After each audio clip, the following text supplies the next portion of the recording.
ஓம் சக்தி. ஓம் சக்தி. ஓம் சக்தி. தன் மனைவியிடமே கணவன் திருடுகின்ற காலம் இது. இருவருக்கும் ஒரே எண்ணம் இருப்பதில்லை. இரு சாரரும் ஆன்மீகத்தில் ஈடுபட்டால்தான் குடும்பத்தில் அமைதி கிடைக்கும். கணவன் ஆண்மைக்கும் ஆணவத்திற்கும் இடம் கொடுத்தால் குடும்பத்தில் அழிவுதான் ஏற்படும். ஆன்மா என்பது அமைதிக்கூடாக இருக்க வேண்டும். இது அன்னையின் அருள்வாக்கு. குருவடி சரணம், திருவடி சரணம். ஓம் சக்தி.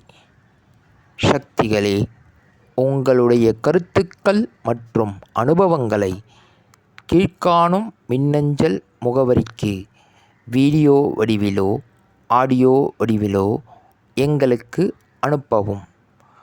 மற்றும் மறுவூர் மகிமை யூடியூப் சேனலை சப்ஸ்கிரைப் செய்யவும். ஓம் சக்தி.